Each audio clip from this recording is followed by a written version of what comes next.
Hi, everyone, and welcome to another exciting comics loving, arts loving edition of Words, Images, and Worlds. Delighted on this episode to be talking with someone who evidently is well versed in the world of education and also of comics. And this is Caitlin Like. Caitlin, thank you for jumping in and talking Hi, with me. Hi. no problem. Thanks. Yeah, my pleasure. Thanks for saying yes. And I've checked out your work on your website and kind of done some looking into the things that you do and enjoyed it a hmm great deal. So Oh, glad to thanks. share about it. Yeah. Yeah, I'll mention, is it 100th Voice? Is that the title of the book that's Um, coming? Close. It's the 100th voice. The 100th Voice. The 100th Yes, Voice. real Okay. close. All right, all right.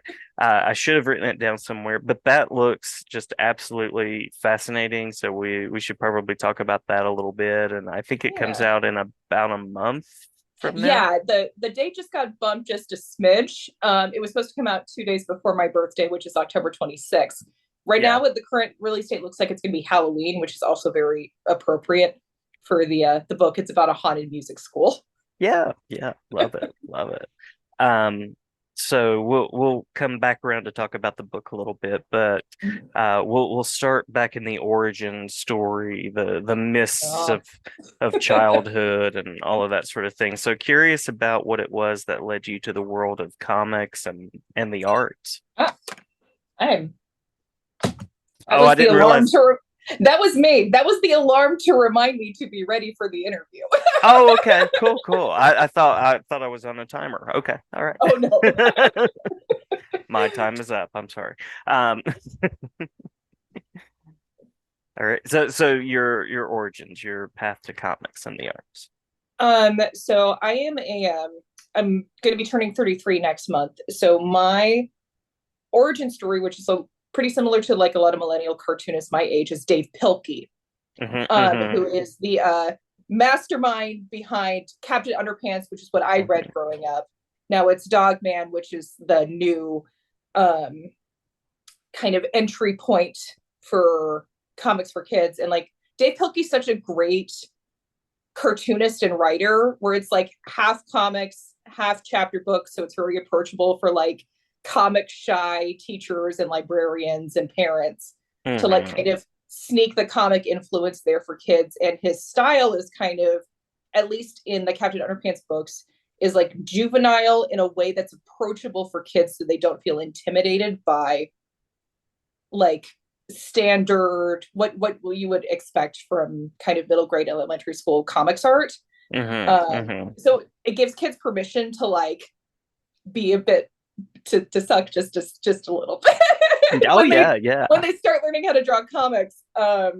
And to So I scribble things out. Yeah, Yeah. and like it teaches you like the form and the structure of like how pages works and how like doing the little kind of the page turn at the end with the last panel. And it's a lot of really good bare bones comic storytelling that's introduced at a very young age. Hmm. um and like I my first comic that I could ever remember drawing was like this little 6 pager that I drew after reading Captain Underpants, that was about a team of mummy superheroes, Nice. which ended up being kind of like uh, cast ahead to my career right now, which is my work is so influenced by historical fiction, Hmm. and it's very based in history, historical education. I got obsessed with the mummy at a very young age, and actually, I brought visual aids. Love it. Yeah, yeah. I have just off screen. I have a huge stack of like influence books and stuff Nice, that I've nice. worked on. And I've had this is Terry Jones's Medieval Lives. I've had this Hmm. book for probably want to say, if not 20 years, close to it. And it's a very approachable book about the different ways people lived in just the broad swath of medieval Britain. And I was always very interested in the way that people lived, less Hmm. dates and wars history person, and more just like what people ate and how people lived and what they wore. So there's like the confluence of historical influences and being very interested in that, and then being drawn to first like Dave Pelkey, and then discovering the works of Clamp and a lot of manga when I was about 9 or 10. And that was like the most beautiful art that I had ever seen at that point. Because late 90s American comics were not really geared towards children that were super True. accessible. Mm-hmm. A lot of like end of the black and white comics boom into the really kind of dense Marvel and DC storytelling. Mm-hmm. And the art didn't feel approachable to me as a 9-year-old girl. So I got pulled into manga like a lot of people in my generation of cartoonists. Yeah, definitely. Definitely. Mm-hmm. Yeah. Yeah. So you mentioned influences and you said you had a stack there. So Yeah. other folks that have influenced you along the way. Yeah. I'm going to try not to throw things just on the floor. Let me see. Specifically historical works that are super big influences. Kawamori's Emma, Oh yes, which yeah. is the story of a maid in about 1910 Britain and her love story falling in love with a British gentleman. There's classic Rose of Versailles, one of the shoujo manga from the 1970s. It's beautiful work, and one of the best kind of like integrating historical figures into a fictional story I've ever seen, like ever. Yeah, yeah. This is Belladone. I only speak and read English, but I have a deep, abiding love for French comics. And Pierre Alleray, who is the illustrator for this, is also an animator, and his work is just beyond stunning. And I could keep going down the stack. I've got a few You more. have beautiful books. I love the beautiful books. I have just, they're all over the place in here, just beyond the frames of the camera. There are just stacks of things. Okay, I'm going to go really fast. I have 2 from Clamp. Cardcaptor Sakura was the first manga that I read that was not Pokemon. And like the Pokemon manga are great. Cardcaptor Sakura basically changed my life. Nice, nice. It's a beautiful, really approachable story for young girls, and like adventure and romance and a school story. And then also by Clamp is Tokyo Babylon, which is basically like Hannibal, but but a manga about a teenage boy making really bad decisions. This might be my favorite comic of all time. Love it. And I'm a big fan of Hannibal. So if you like Hannibal, Tokyo Babylon is great. I've got 3 more on the stack. I have Witch, which is I discovered it by accident at a kind of I would used to go with my parents to like those big publisher warehouses that teachers are invited to help pick out classroom books. And occasionally they would have like trade graphic novels of stuff that I never heard of before, and Witch was one of them. It's not this version. Nice. They recently reprinted a collected edition through Yen Press, but I have a few of the original trades, which is like just a magical girl story, very cute. And then Meridian, this is also from that publisher's warehouse. Into steampunk, which is a huge influence, and a genre that I am super fond of, even if it is, some people do consider it to be a bit cringe, but I love steampunk. I love steampunk. I love the creative revisioning of history, and it seems like kind of like those historical notes. And I'm using notes there because I'm thinking also about the musical aspects of your soon to come book. It seems like those musical and historical notes kind of play a part in what you do. Yeah. It's like, and then there's this, which is more recent, the series Delilah Dirk Oh by Toby yes. Cliff. This Uh-huh. series is also just like, if you're a fan of The Mummy, if you have my Nice. kind of taste of things where you like historical fiction and also adventure stories that kind of only care about historical fiction when you think it's cool. Like when you Mhm, you only care mhm. about actual history when it's cool for the story, and then everything else is just like, and there's also flying boats. Don't worry about it. Yeah, yeah. Just enjoy the Yeah. scenery. Yeah, I love it. Mhm. I love it. So Yeah. your website is sort of this wonderful compendium where one can go and see the things you've created from all of Mhm. the inspiration that I'm now picturing that's like around you in the room, all of these stacks of books and things.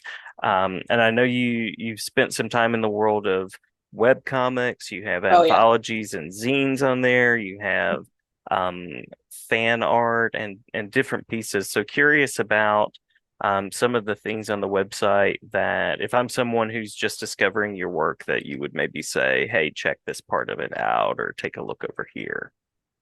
So I've been working in the comics industry for I've been in Portland for exactly 10 years now. And when I moved to Portland for it was called Periscope at the time, but now it's Hmm, hmm. Helioscope, which is this comics collective. I was kind of a mentee invited into this program to learn from other older, more established cartoonists of how to like break into the industry. And I went there right after I graduated college. And so like I've been in the industry for about 10 years. I've done nearly everything except for in-house editorial and post-production. Like everything that's Nice. in-house, I have not done yet. Everything else from like I haven't written for someone else, but I have written for me, Hmm, hmm, thumbnailing, penciling, inking, flatting, which is a substage of coloring. Do a hmm. lot of flatting. And then I just lettered The Hundredth Voice, which is my graphic novel coming out around Halloween. And I have put together books in InDesign to go to the printer. I have just been super entrenched with the practical bits of Oh. the industry. And my I'm also really into the convention scene, which is Hmm, what I was hmm. doing right before this interview. I'm currently prepping for Rose City Comic Con, which is Yes. we're talking on the 16th of September.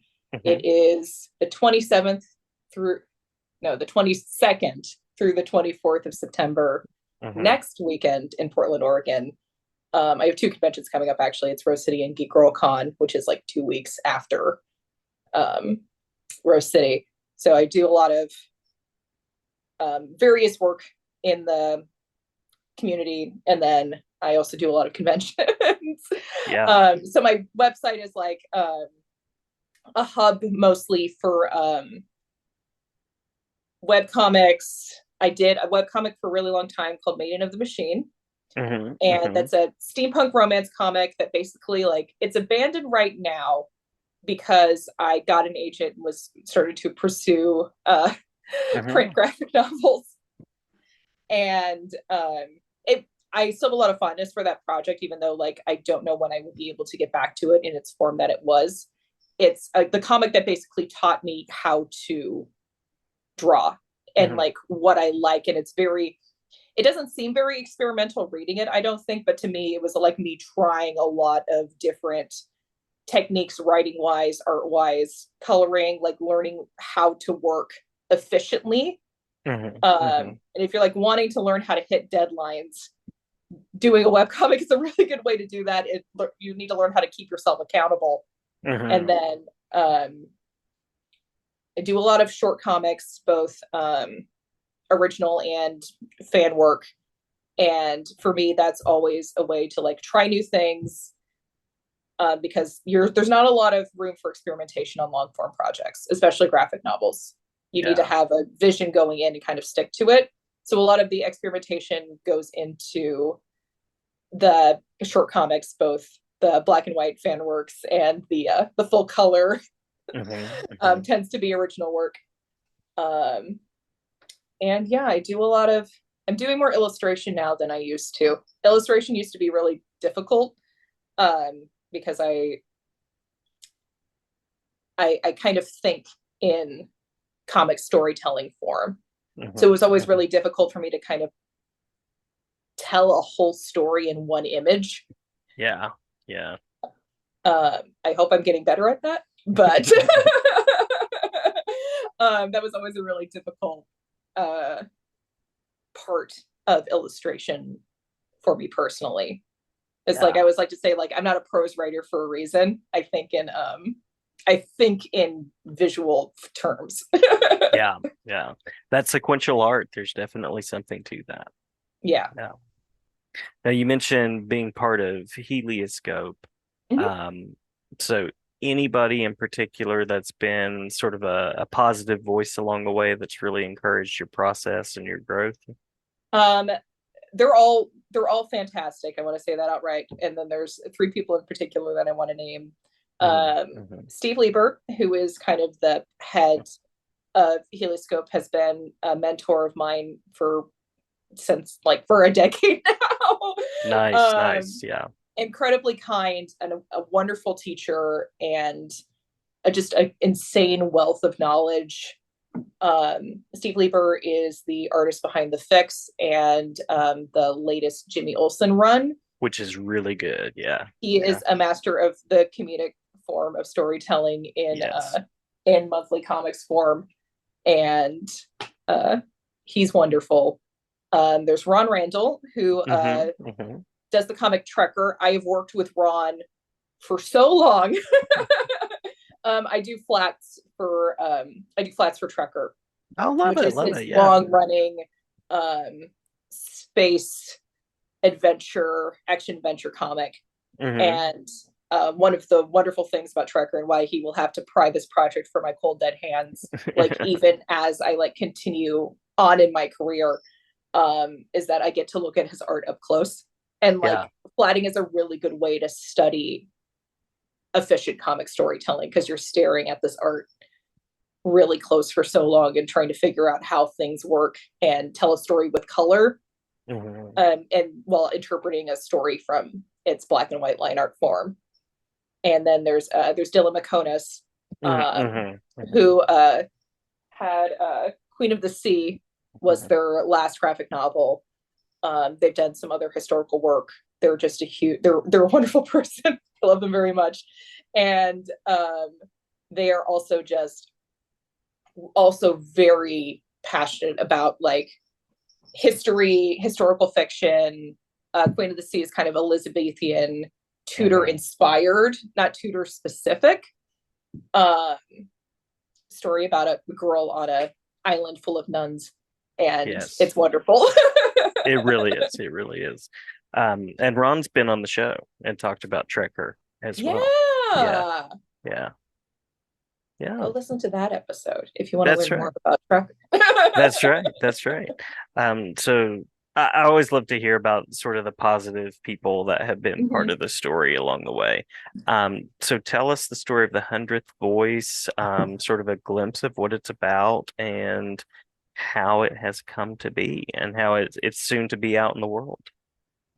So I have to work on I have my little love it postcard here that has my back of cover copy handy for this exact reason, because I also have to figure out how to say this really fast behind a table, right?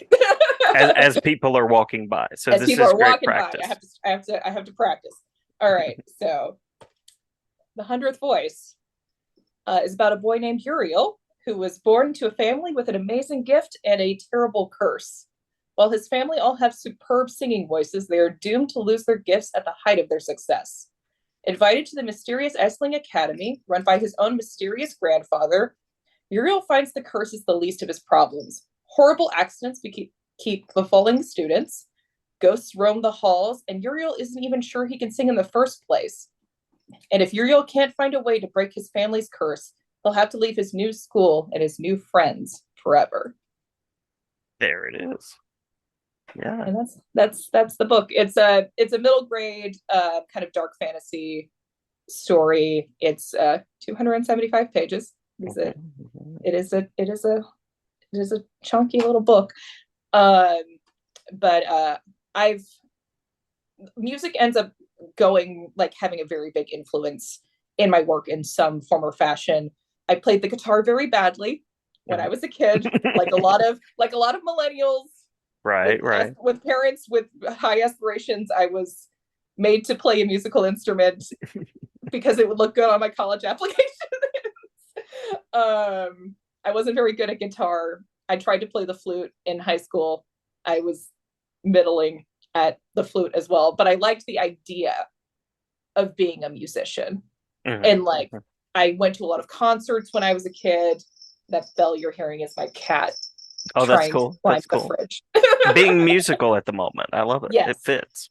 Um, it's like I've always yeah, the idea of being a musician was always more appealing than the actual practice of it. And like thankfully I found a different art form that let me express myself artistically.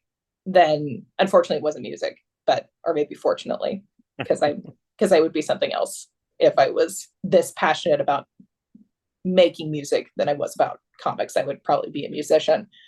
But Mhm. like Hundredth Voice came from kind of a mix of being like I discovered Faust in Mhm, high school and kind of mhm. fell in love with the story and was like got really into the idea of trying to do Faust for kids. Love it. Love it. I was like, this is what children need. They need Faust. The kids just love Goethe. They really do. The kids love the quandary between good and evil and the and doing nothing and but yeah, I like that story really appealed to me when I was in high school. There's something about it kind of well, I do say I'm acting like I don't know what I'm talking about. There was a band, there's a metal band that's from Europe called Camelot that Uh-huh. is a Uh-huh. symphonic power metal band, and they did a 2 volume rock opera about Faust that I discovered around the same time as I read the book or like read like one of the play transcriptions in our it was like in our text like one of our textbooks in high school like and Mm, I found it mhm. on accident and I discovered those around the same time and there was just such wonderful synergy to like oh I've got the rock opera version of Faust over here and then I've got the text over here and Mhm. then it just kind of really imprinted on my very Catholic at the time brain. It's Mhm. like I was Mhm. raised Catholic and I was pretty still very Catholic throughout high school when I was discovering this. Um, and all of those influences kind of just stuck together until now, like 15 years later, I was able to figure out a place to put them. That's so cool. That is so cool. I appreciate comics. I appreciate classic lit. I appreciate all the influences. So Mhm. it sounds like this book has everything. It's got music, history, a family curse, Faust references. I'm Mhm. kind of trying to give it the Stefan treatment right now. This book has everything. It Um, also has it has ghosts and it also has fairies. nice, nice. So That the it doesn't mystical really elements. yeah, it doesn't really creep into the back cover copy, but this book has not unseelie or sealy, but they have the seed, which are the kind of um uh glamorous fae people who will in fact pick up your king and put him on a horse and tell him not to get off and then take him somewhere else. And then Love when he it. comes back 300 years later and falls off the horse, he dies immediately. So that kind Yeah. of beautiful, dangerous fae people. Um, this book has just a lot of stuff that I have been passionate about. Like all of my like little, both my little kid and my all my corny teenage dreams, kind of found a place in Love this it. story, and And I'm I very love excited for other people to see it. the possibilities with fantasy. There's just something about reading something about ghosts, the Fae. I mean, um, fantasy just allows for interesting things to happen and some really nice escapes. So Mhm. I'm very curious. I'm looking forward to the book.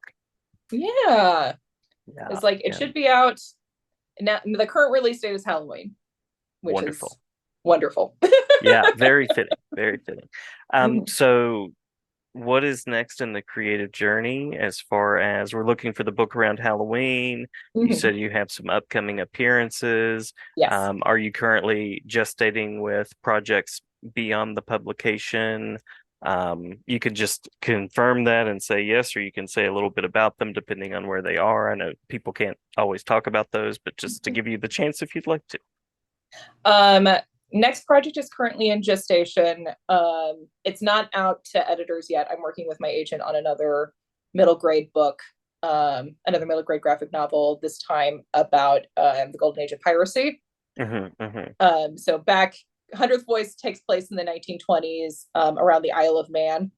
Love Um, it. and I'm doing another, the book that I'm working on right now is inspired a lot by the golden age of piracy. And I am also work because the query and the submission process can take quite a bit of time. Hmm. Um, Hmm. I am going to be working on an anthology project for Iron Circus's next upcoming anthology called Perfect Crime Party. I'm working with a wonderful writer named Molly Muldoon, and we're doing a kind of a Bridgerton Regency mystery Oh, love it. story, which will be very fun. And I'm very excited to work with Molly. And I am also working on other short projects. I have it over here. I've done quite a few. I'm working on stories about the spiritualism movement and just picking and choosing things that really kind of jump out to me from history. So, like, I'm working on a book about not a book, but a short about the spiritualism movement. And then, yeah, the story I'm doing with Perfect Crime Party is like Regency era. The next book I'm trying to work on is Golden Age of Piracy. I cannot do a contemporary book to save my life. Maybe someday, or maybe, maybe this is just the Eventually, place. Yeah. The it, 1920s, eventually, fascinating. eventually, Yeah. I will do an entirely contemporary story. It will need to happen at some point. But Yeah. right now, I am still in my history niche. Yeah. Yeah. And working on Trekker, which And is working on Trekker, which is a far different flung world. science fiction. Yeah, yeah. Love it. I love the range. I love we were talking a little bit before I hit record, the beauty of the middle grades, and I love that Yeah. you're working in middle grades graphic novels, and I'll also put a plug here to say that um anyone can really dig into a middle grades graphic novel. I know publishers like to say middle grades, but to me that's like upper elementary through like end of life, I Yeah. mean they're really enjoyable across age groups. So, wishing great success for the 100th Voice, Thank and you. yeah, looking forward to the things that are to come. Hmm. Yeah, I yeah. am too. Yes, I'm sure. Anything else that you want to make sure to mention before we close out? um, Let me think. Yes. If you are on the West Coast, I don't know when this podcast is coming out. Um, We'll drop it Rest, whenever you like. Soon, we'll drop it soon since you have appearances coming soon too. yeah. Rose City Comic Con is the 22nd of February through the 24th of February here in Portland, Oregon. And Hmm. then there Hmm. is a Geek Girl Con in Seattle, Washington. And I will find the dates for that. October 7th and 8th in Seattle, Fantastic. Washington. I will be at both of those. And book signings will occur in Portland, Oregon when the book comes out. We had dates and now they need to be pushed, I think. So look for the book signings. Yes. Yeah. Thank you so much, Caitlin. It's been great Thank talking with you. you. And yeah, Great glad to to finally talk. talk with you. Great to talk with you too. Glad to talk in the future about the things that are to come as well. Thank you.